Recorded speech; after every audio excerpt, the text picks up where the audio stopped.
Well, Morgan and I had left the question of what to do after we're done with Nova Scotia open for discussion on if our trip was going not so well and we had delays because of mechanical issues or whatnot. We would be in a hurry to get to the Great Lakes and down the St. Lawrence. But if things were going well, we're going to go to Newfoundland. Well, things are going really well. So today we sail for Newfoundland. Well, we're getting the dinghy secured to deck because we're going to be at sea for a little while, breaking into watches. I see Morgan's cute little toe sticking out the back of the punji. She's clearly getting into something. Let's go crawl in and see.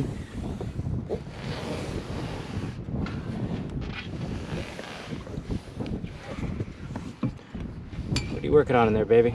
I'm just putting a fender in there. Let's stick a fender in there for extra chafe gear on deck. No, just to get it out of the way. Oh, just get it out of the way. Okay, fair enough. Speaking of getting out of the way, I'll get out of your way. You're hard working. Let's get this party started. Firing up the engine. Well, leaving Nova Scotia, leaving Cape Breton, leaving Iganosh Harbor. Iganosh Harbor is a pretty cool place because, as you can see, we are surrounded by like 1,000-foot cliffs on almost all sides. And how you get in here is just a little gap, probably 50 feet wide, and it's shoals on either side. It's really sketch, and there's really no chart for it. The chart even indicates that it's inaccurate. It humbly admits, follow the buoys on the way in because the chart's not going to do you any good. And we found that to be true. I've got the electronic chart plotter going, and if I was following the chart plotter, we would have been ground. My little track line has us going right over land, and so you have to follow the buoys, but once you're in here, very protected, unbelievable scenery.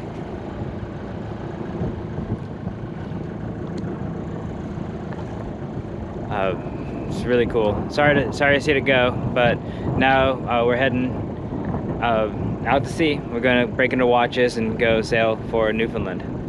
Keep between that buoy alongside, right, and that buoy, and definitely don't put it on the beach or the rocks. You can see the shallows like right next to the boat. I don't know if that's coming in on camera, but we're like 10 feet away from crashing. Chart plotter says we already crashed. Yeah, no problem. Got a safe water buoy, so I guess that officially means that we made it out of the death trap of a harbor exit. Now it's 137 miles of open water crossing to Newfoundland. We're going to St. George's Bay. Found a little like sand spit to tuck the boat behind. Looks like a really cozy anchorage from the chart plotter, and it's got a nice walk on the beach there, so it's appealing. We're gonna check that out. This scenery here is just unbelievable. I mean, it's like a big red cliff. There's cliffs all over the place, but they all come in different colors. Sometimes they're white, sometimes they're gray. Occasionally they're red. Sometimes they're tree covered in green. Just an amazing place. And I just can't stop filming it. I mean, I could say this is Hawaii, and you'd believe me, I bet. Except for instead of smelling like tropical flowers, it smells like pine trees and lovely northern woods.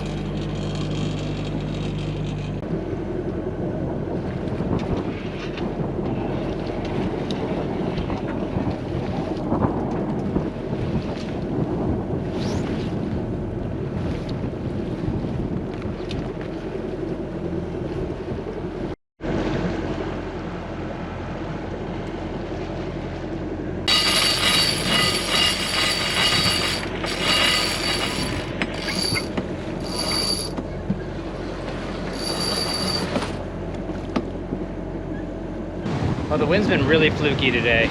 Mostly nothing, but also from weird directions and sudden changes. We even got a sudden squall with some rain and some gusts. But it's starting to fill in pretty good now. And we got whitecaps on the water. Beam reaching. Doing pretty good speed. And yeah, but the waves are also really weird. It's like these really short, choppy. Probably because they're not coming from the seaward side of things, they're coming from the St. Lawrence, and I'm sure this is just wind fetch that we're feeling, but it's just chop, chop, chop, chop. That's how the waves feel.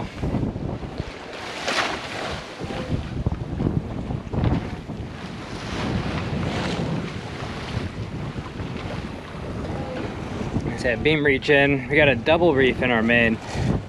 Mostly that's a leftover from that sudden squall.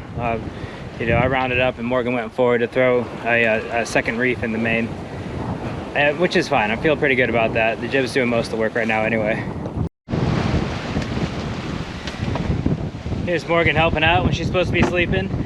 And I love how accidentally her eye mask matches her outfit, color coordinated.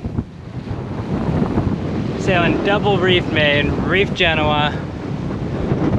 Sailing upwind, doing 7 knots. Hauling ass. We thought the wind was going to be behind us today. That's what it looked like on the predict wind. But nothing more fickle than wind, right?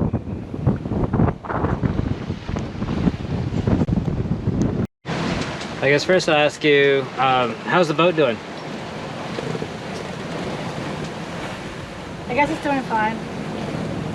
Yeah, how's you doing? I guess I'm doing fine. So this is what fine looks like to Morgan. We've got a double reef Genoa. We've got a main that's also double reefed. You have to excuse our sail shape here. Next opportunity we're gonna re-lead that. Next opportunity when we shake out this reef, we're gonna re-lead that reef out haul, so that it pulls the sail more down and not so hard back. And also we lost one of our front cars out the track, and so it's got a big wrinkle in it. So sailors out there, please forgive me. I've sinned in the realm of sail shape.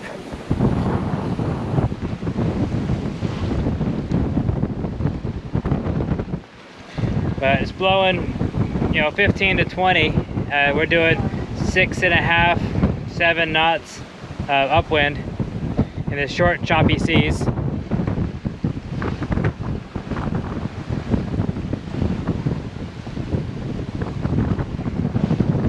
Things are holding together.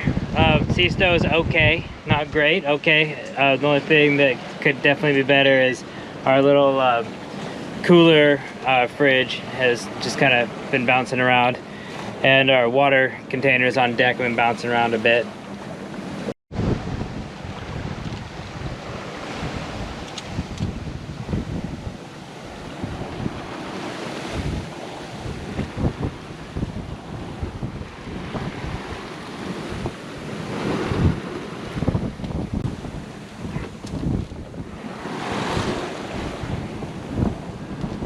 It's about kitty time.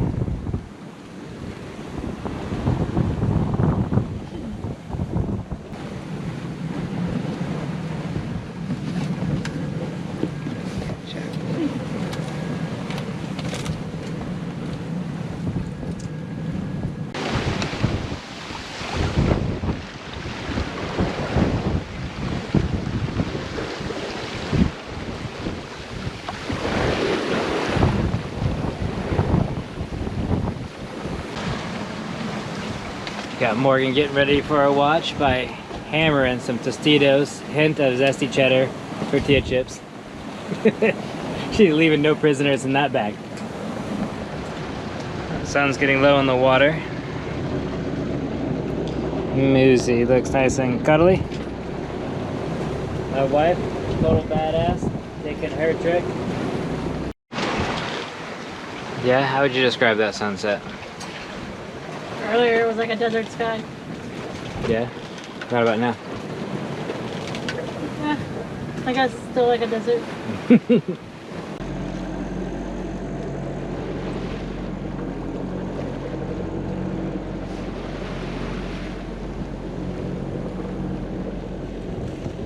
We're just motoring in the wee early hours of the day. The sun hasn't woken up yet, but we're up and we're making some miles.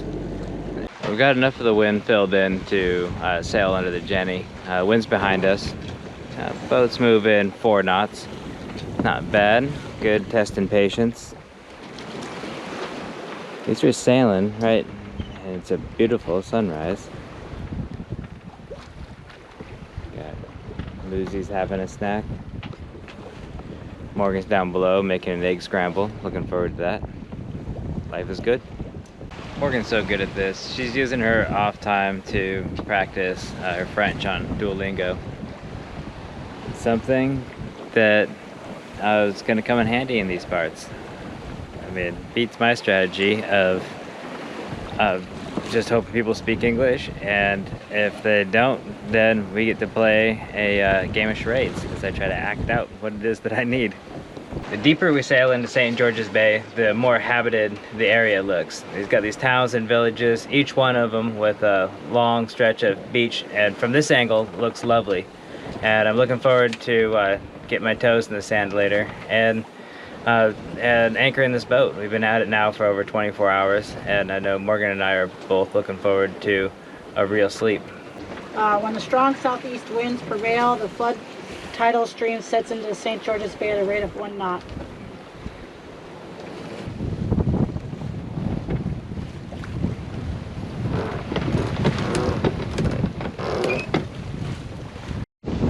Can't help myself, gotta say it.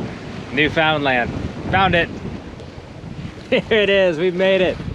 But I guess I shouldn't celebrate too early. We still gotta take the sail down and drop the hook. But I mean, we're there. Here it is, Newfoundland.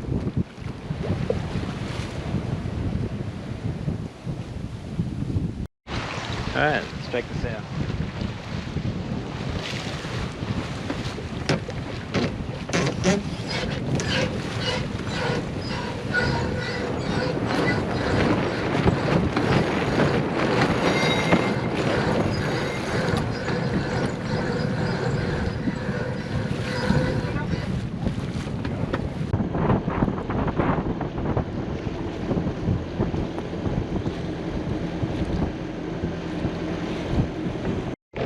Yeah, let's let her drop.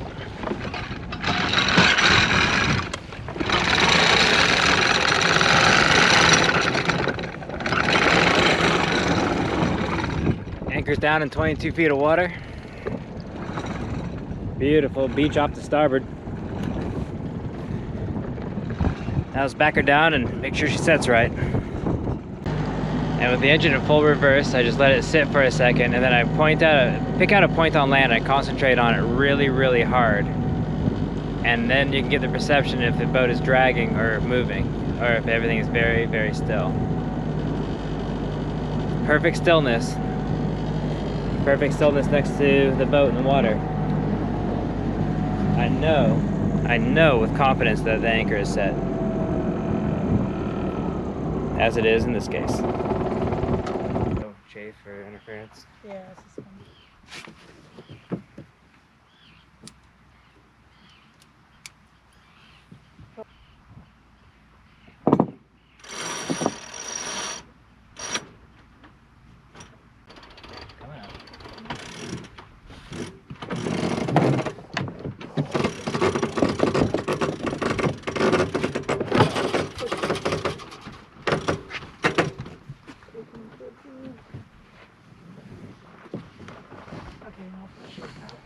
Coming down.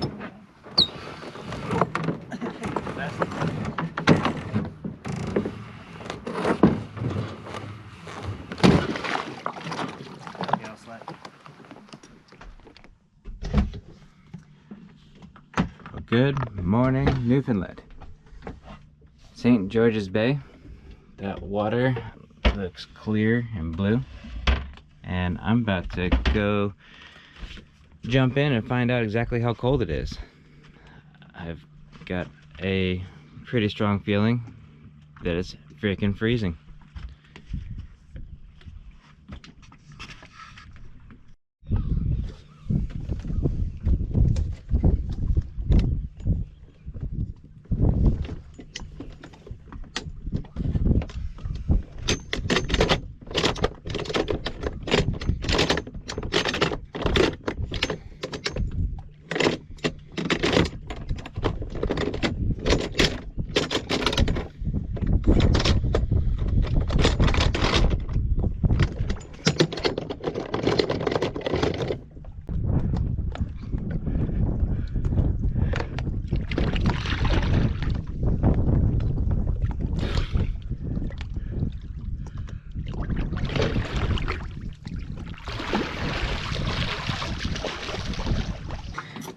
Yesterday when Morgan and I were ashore, I found a big worm,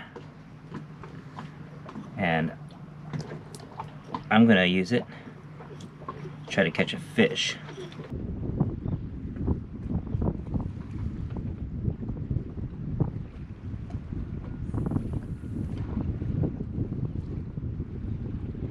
Ah, got a flounder. Yeah, now it's Morgan's turn. Yeah, but we're not keeping this one. This one's too tiny. Too teeny. Well, let's unhook it. Got Mr. Moosley cleaning up the fish head. Morgan and I are gonna go play ashore, go play on the beach, and I'll probably dig some more worms for fishing. We're leaving Moosley here this time because we want to walk way out to the lighthouse, and we know he'll get tired before we get there. So this is just gonna be a human walk on the beach.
Morgan, what's for supper? Fish and chips. Fish and chips, yeah. Caught right there, cooked right here on the grill to my plate. Happy wife.